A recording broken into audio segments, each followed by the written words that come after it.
Bem-vindos ao Mastercast BR, o seu podcast sobre o Masterchef Brasil da Bandeirantes. Hoje nós vamos comentar sobre o segundo episódio do Masterchef Profissionais de 2018, que contou com mais embates e a primeira repescagem da temporada, que trouxe mais uma pessoa de volta. Eu sou o Rich, ao meu lado estão a Gabi e o Fuli, que finalmente está aqui do nosso lado. Voltei de férias, gente. Voltou de férias.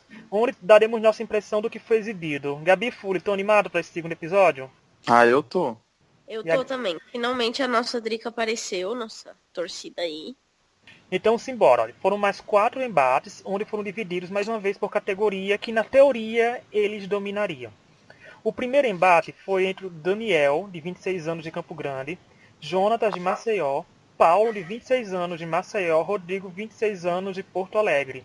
O tema foi a comida regional. Eles tiveram que reinventar um prato que foi a galinhada. O Daniel e o Paulo foram os grandes vencedores e agora nós vamos dizer o que achamos disso.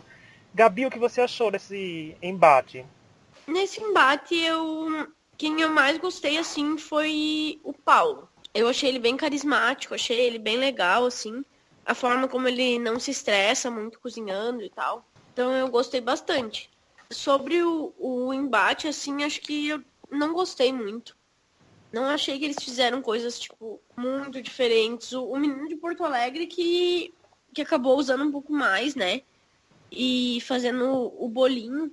Mas ainda assim eu não achei nada, nossa, muito bom. Eu achei bem mediano. Mas você... Sim. Mas por quê? Pelos mesmos pontos da Gabi ou por causa de outras coisas? Sim, pelos mesmos pontos.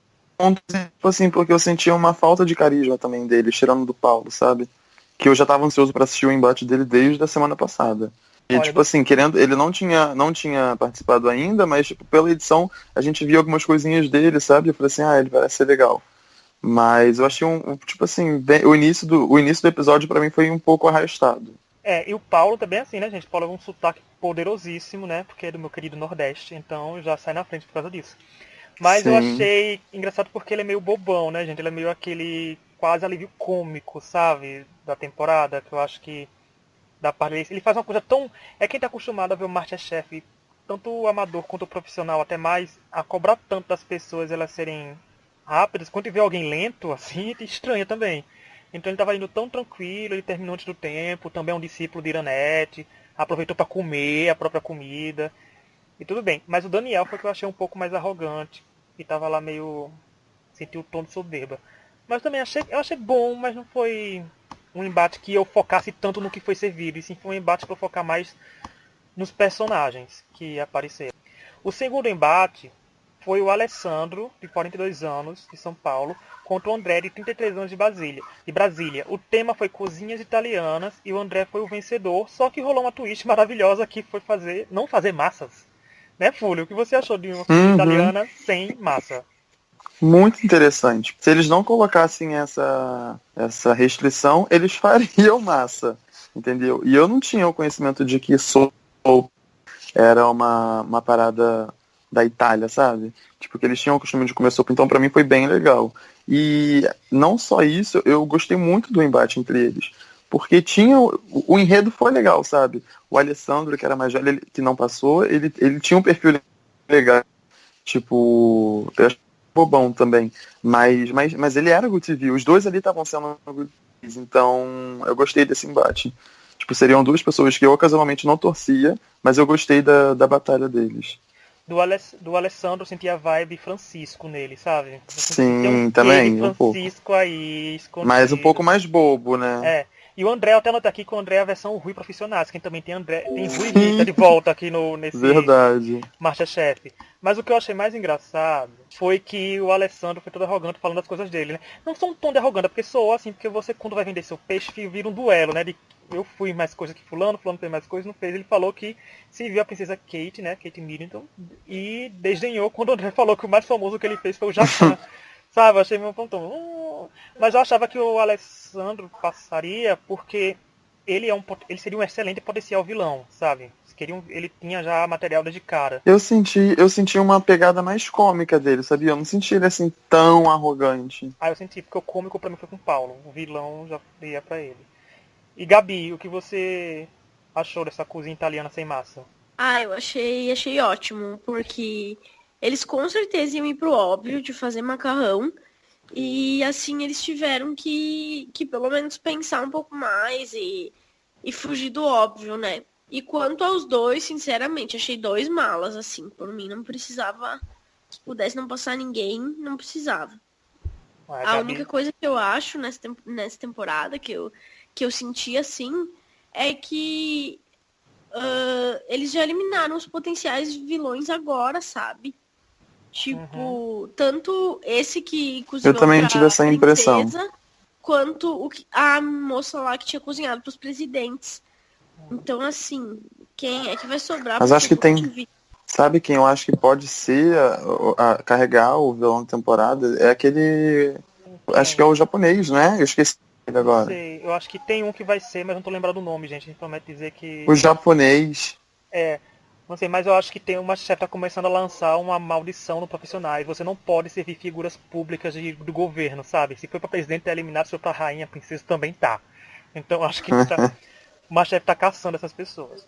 Vamos para um terceiro embate, que pessoalmente para a gente é um embate que a gente estava esperando. Veio, a gente logo com o fãzinho, que foi o terceiro embate frente a Mariana, de 31 anos de Bauru, e a Adriana, a Drica, de 35 anos de Ituiutaba, que eu demorei muito para falar, porque eu me perdia bastante falando isso mentalmente.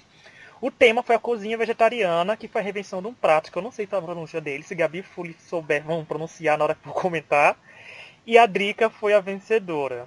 Porque o prato era com carne, gente. Eles tinham que fazer a versão vegana. Vou começar com a Gabi. Gabi, o que você achou do desempenho das duas, e principalmente da nossa Drica, que é a nossa torcida assim, inicial? Eu gostei desse embate, assim. Eu achei ele bem emocionante. Não sei se é porque a gente já tava vendo e torcendo pra Drica, enfim. Ou se realmente foi. Mas eu achei muito legal, assim. E eu achei que a Drica deu um pouquinho de sorte aí, porque ela é mais acostumada a reinventar pratos nesse sentido, assim, né? De pegar alguma comida com carne e transformar num prato vegetariano ou vegano. Então ela acabou dando um pouco de sorte, porque ela já estava acostumada. Que nem o da outra menina, assim, ele pode até ter sido bom. Mas, visualmente falando, por exemplo, não lembrava nada, sabe? Exatamente. Ao prato que deveria ter sido reproduzido, assim, né? Reinventado. Então, eu acho que a Drica acabou dando sorte, que bom. A gente fica feliz, assim.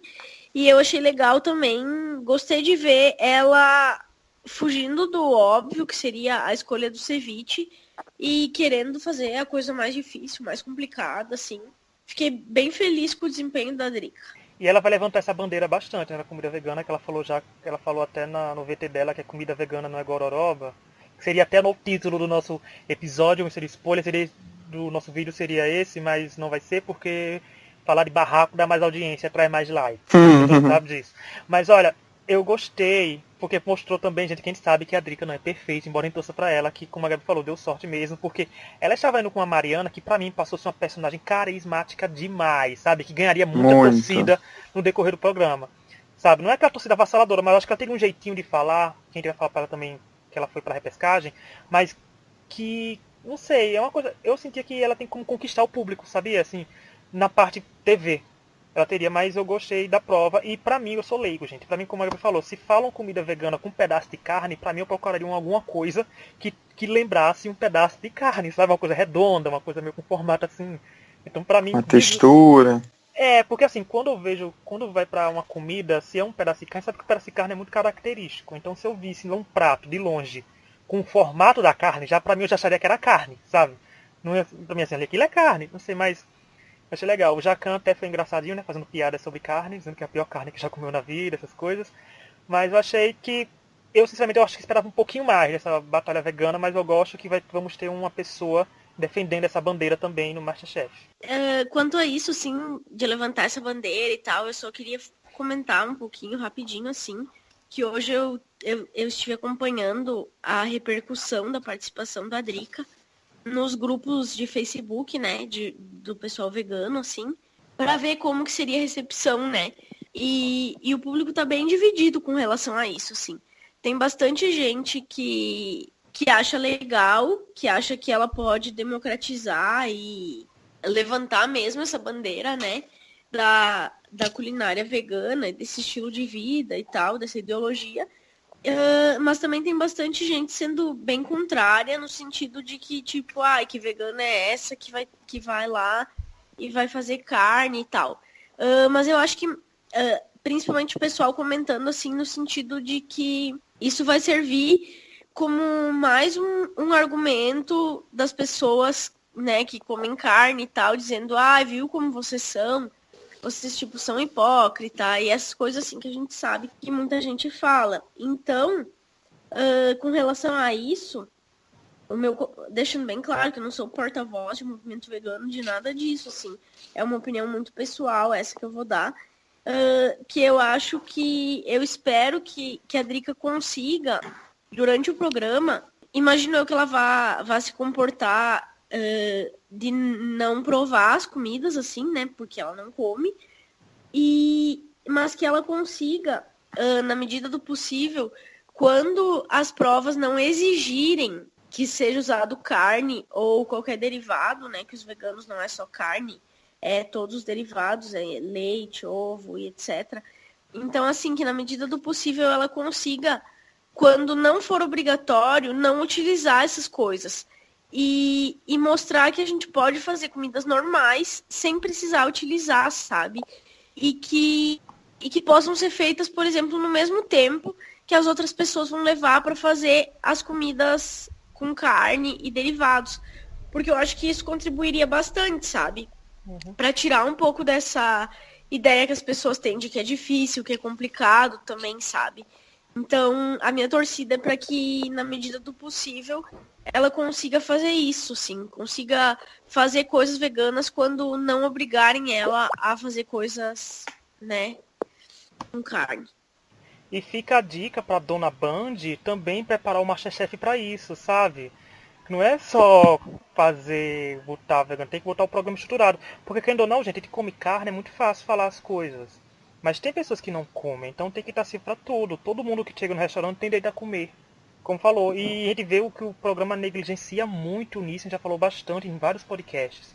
Que a parte da cozinha vegana, vegetariana, é muito negligenciada no MasterChef, com o povo estando nem aí em provas que tem que servir veganos e vegetarianos.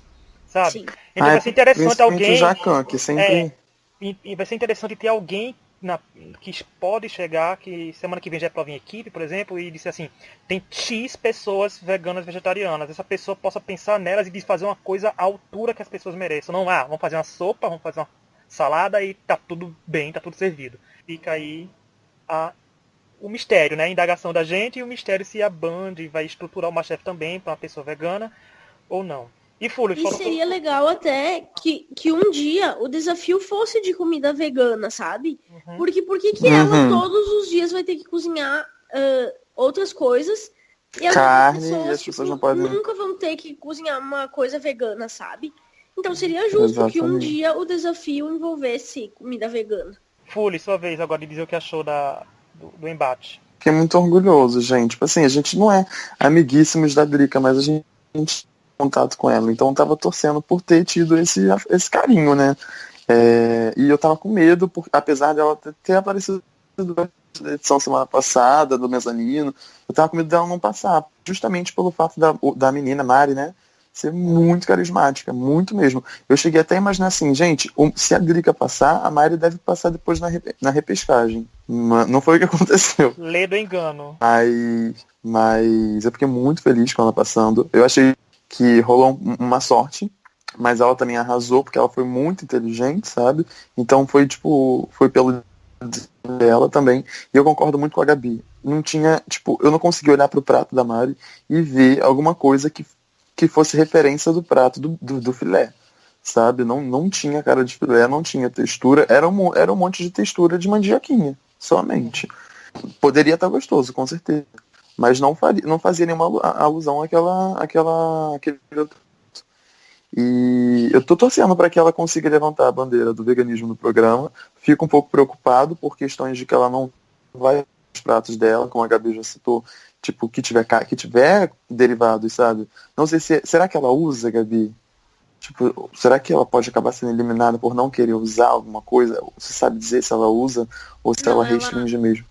ela fez um post no Facebook dela hoje, e no Instagram também, dizendo que as pessoas estão perguntando pra ela, né, como que ela vai fazer, sendo que ela vai ter ingredientes obrigatórios. E aí ela falou que ela tá preparada pra isso, que ela sabe que vai ter que usar.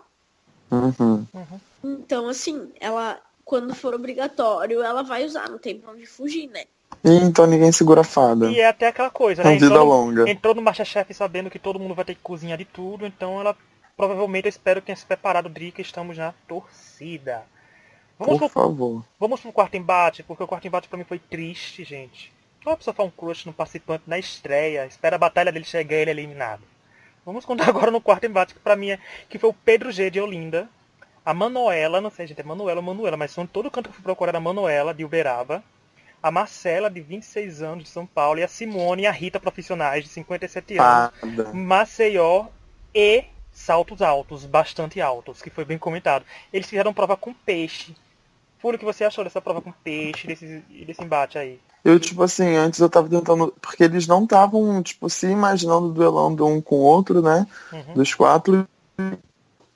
Uma das meninas falou que, tipo, não sabia o porquê dela estar ali no meio deles pra cozinhar peixe. Não lembro qual delas agora. Mas eu amei, porque é a minha carne preferida, o peixe. E eu achei que essa batalha foi um respiro, sabe? Eu preciso me falar batalha, tô muito curioso na cabeça. Vamos continuar com o embate. Eu achei que respiro, não teve o estresse que teria no da Alessandro com outro menino, que é o nosso Rui dessa temporada. Não foi uma literalmente atrapalhada, sabe? Eu acho que foi uma parada média. Mas, gente, o que é Simoninha, hein? Tipo, nossa, pra mim ela é o maior ícone dessa temporada. Né? Eu tô assim, que ela não caia no trauma de Rita, porque pra mim ela é um ícone. Não. É crescer. Simone ganhou meu respeito quando todo mundo tava preocupado em saber o que era cozinhar, ela estava se maquiando pra entrar arrumada. Isso. Sabe, no embate, então... Ali eu já vi que era minha torcida. Ela já jogou o nível do MasterChef lá em cima. A minha expectativa pra ela já foi a melhor possível, sabe? Porque assim, mas eu achei que foi apertado, como a gente viu, que a Manuela acabou sendo a mais fraca, tudinho. Eu cheguei a pensar que o Pedro ia passar, que ia passar tanto a Pedro como Simone seriam os aprovados. Mas não foi o que aconteceu. Eu também pensei. Mas não foi o que aconteceu. Aí eu fiquei pensando, já que tinha repescagem também, o que aconteceria, mas não foi. Só quero mandar meu alô pra Olinda. Alô, Olinda, se Pedro tiver ouvindo, vamos lá. Mas eu achei um embate forte e bom. Terminou de um jeito interessante, já que era o último embate. E Gabi? Eu gostei também. Eu gostei bastante desse embate. Eu vi um pessoal comentando no Twitter que tava meio de cara com a menina que comentou, que não sabia por que tava ali no meio deles e tal. Que o pessoal achou um comentário meio preconceituoso, sabe? Porque, só que ela não era do Nordeste, ela não podia estar ali. Tá, eu acho, assim, como nordestino, sabe, assim, como nordestino, eu quando ouvi, de princípio, eu entendi o que ela quis dizer. Porque ela viu que as batalhas, só que nem o Fúlio agora confundindo com batalha, mas no primeiro eu só falei batalha, então que os embates estavam sendo por categorias próximas do que as pessoas faziam. Tanto que dentro, lá, quando estavam trocando de roupa, falaram, vai ser alguma prova relacionada a frutos do mar, já que todo mundo trabalha com frutos do mar. Então, quando ela falou que viu nordestinos por lá, eu acho que ela pensou assim, então vai ser culinária nordestina, não é a dominância dela, então ela não estava entendendo por que ela estava ali. Eu entendi assim, gente, eu não levei pro lado xenofóbico da coisa, sabe? Eu não sei, Sim. Não sei, mas também no calor do momento... E vale lembrar que eu assisti no YouTube, então eu assisti com calma. Talvez no calor do momento eu até tuitaria, sabe? Alguma coisa, tipo, Nordeste, okay. Mas eu não sei, no momento eu não me ofendi, sabe? Não achei que não foi no sentido pejorativo, numa maldade falar isso. Sim, então, eu não tenho propriedade para falar sobre isso, assim, só achei interessante levantar o que eu tinha visto algumas pessoas comentando, né? Foi nesse comentário, nesse embate também que teve o comentário sobre eles só torcem por homens, que eu não consegui entender direito a quem que foi direcionado, né? Mas é uma coisa que pode vir a aparecer no resto da temporada, para a edição ter colocado no ar. É alguma coisa que talvez possa vir a aparecer por aí. Eu acho que a Simone pode ser uma das grandes personagens dessa temporada. porque ela já tinha sido mencionada no primeiro episódio, quando falaram que ela seria uma das melhores cozinheiras dali. E ela fez um negócio, tipo, super inovador também, nesse ceviche dela. Ela acabou passando também. Eu acho que ela pode ser uma boa personagem. Simone é tanto boa cozinheira, excelente cozinheira, como excelente personagem. Então, tá aí, assim, tá aí uma dica de que possa ser a participante mais forte dessa temporada, no sentido que mescla as duas coisas, sabe? Bom de você assistir e de ser elogiada. E tá difícil de achar no MasterChef hoje em dia. Com o top 13 formado, gente, agora a gente vai para a primeira repescagem. Tô pensando que o MasterChef não tem. No dia que o MasterChef não fizer repescagem, aí a gente sabe que acontece. É uma twist. Porque ter repescagem já é uma coisa super natural. Então, já que provavelmente deve ter mais repescagem na temporada, o que não é isso, por exemplo, porque a gente não faz a mínima ideia, ainda estão gravando o programa, para quem não sabe. Mas antes de falar da repescagem, eu quero lembrar que quem puder e quem quiser, mas eu faço o pedido de dar o like no vídeo, de compartilhar. Se tem amigo que assiste o MasterChef, manda o link para ele, manda ele ouvir nossa opinião, comentem também, tem nosso e-mail na descrição, tem um monte de coisa interessante, então conto com a ajuda de vocês para nosso pod alcançar o mundo. Vamos lá falar de repescagem. Os chefes trouxeram 4 participantes para disputar mais uma vaga. Os 4 foram Getúlio, Manuela, Mariana e Rodrigo.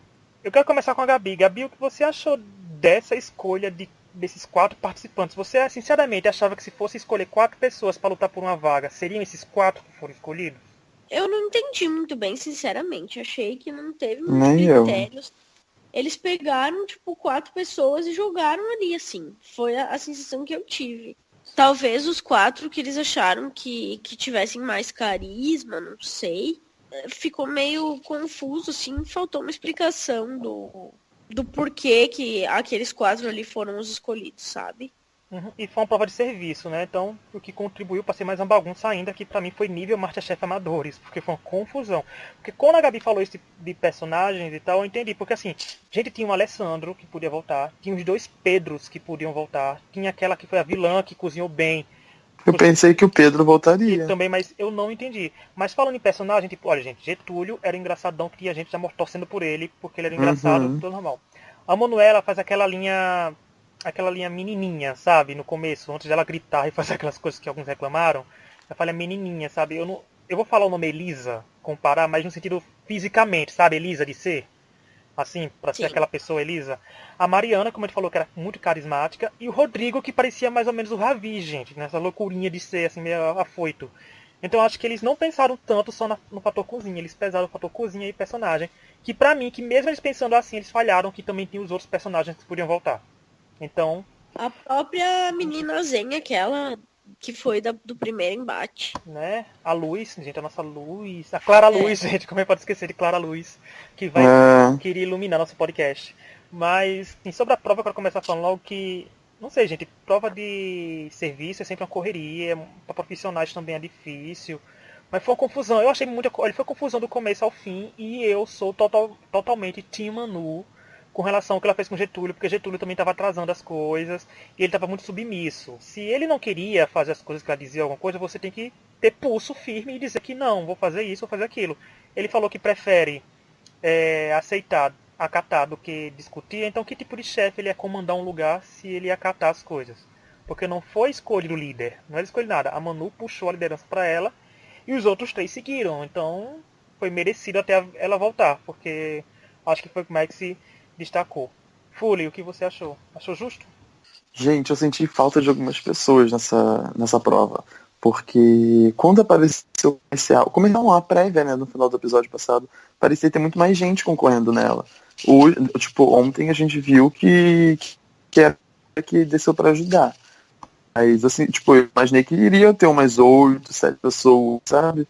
Concorrendo nessa segunda fase. E eu, de fato, não lembrava de todo mundo que estava ali na repescagem. Eu só lembrava da Mari, do Getúlio. Inclusive, eu tava torcendo pra ela, só que... qual é o nome da outra menina que passou? Manu. A Manu, ela, conseguiu, pegar a Jade super ali da cozinha. Não tinha como outra pessoa assumir a vitória da prova. Ela, nitidamente. E eu achei muito, muito bom começar, assim, já uma prova de serviço antes de teste, sabe? fechado. Eu achei que pro final do episódio deixou bem mais emocionante do que se tivesse sido uma mini prova, sabe? Tipo, como a Ana Luísa fez aquela vez na repescagem. Então, gente, mas falando agora do top 14, né, porque a repescagem não rendeu muita coisa. Gabi, eu quero começar com você, porque nesse top 14 ficou dividido com 8 homens e 6 mulheres, já começou com uma divisão desigual. Você achava que em algum momento ia ser tipo 7-7 a divisão? Eu esperava que a divisão fosse 7-7. Eu não achei que teríamos essa disparidade numérica.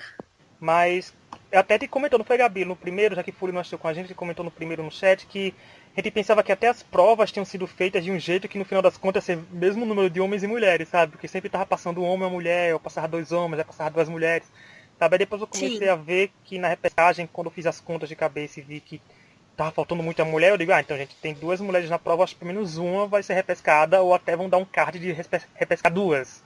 Eu achei interessante essa divisão. A gente não é muito acostumado a ter divisão assim, não. Em reality show musical, a gente é no formato assim, mas do Masterchef não achei interessante. E você, Fúlio, o que achou dessa divisão? Ai, gente, não sei, porque eu acho complicado, né, tratar desse assunto. Mas eu acho que foi uma maior divisão, assim mesmo, dos duelos. Acho que eles poderiam ter dividido, poder chegar num número igual, sabe? Eu acho legal quando é 7-7. Que não fosse 14, tipo, independente, sabe? Eu acho que eu gosto quando é dividido. Mas eles dividiram mal os embates. Poderiam ter feito mulheres com mulheres, ou, tipo, visto, tipo assim, passou mais homem agora, botava, tipo, de uma forma que passasse mulher da próxima. Eu não curto muito quando é como foi, não. A maioria homem, como já é sempre, né? Em tudo. Em teorias da conspiração, eu até diria que por isso chamaram esses 4 para repescagem, porque talvez se chamasse os outros homens, talvez passaria mais um homem. Sabe? Pois é, porque também. Talvez não colocaram Pedro por isso. Eu não sei, gente. Teoria de conspiração, não sei como funciona, mas não sei, se eles achavam justo que dos 14, 8 homens fizeram melhor, se não fizeram melhor, não sei. Eu sei que se vai ter o Card lançado na temporada de Homem versus Mulheres também, ninguém sabe. A gente vai ter que ver semana que vem com a prova em equipe, né, gente? Que já tem prova em equipe, que segundo a Ana Paula Padrão é a maior prova da história do Masterchef. Eu acho incrível que por ano tem 50 provas maiores da história do Masterchef. Eu não entendo mais a Ana Paula Padrão se decida, sabe? O que se decida, mas vai ser interessante já. E semana que vem, gente, eu e a Gabi e o Fully vai explicar um joguinho que a gente vai fazer, que a gente vai escolher participantes os nossos times. E a gente vai fazer uma pontuação para dizer para vocês, por modo que vocês entenderem que se o Masterchef fosse ranqueado, quem seria o melhor cruzeiro da temporada. Então isso vai ser interessante. Já que eles dão pontos por vitórias individuais, a gente vai dar pontos por desempenhos diferenciados de cada um. E então é isso, a gente chegou ao fim de mais um episódio do Mastercast. Obrigado a todos que nos ouviram até aqui. Gostaria de dizer que estamos na revista Pixel TV e no Pilotando TV. Que no Pilotando tem uma recap lá da Samantha. É muito legal ler, ela faz com humor também, bota um monte de meme. E é isso, acessem, deem os likes, comentem lá também. E esperamos vocês semana que vem com prova em equipe. Tchau, tchau. Tchau.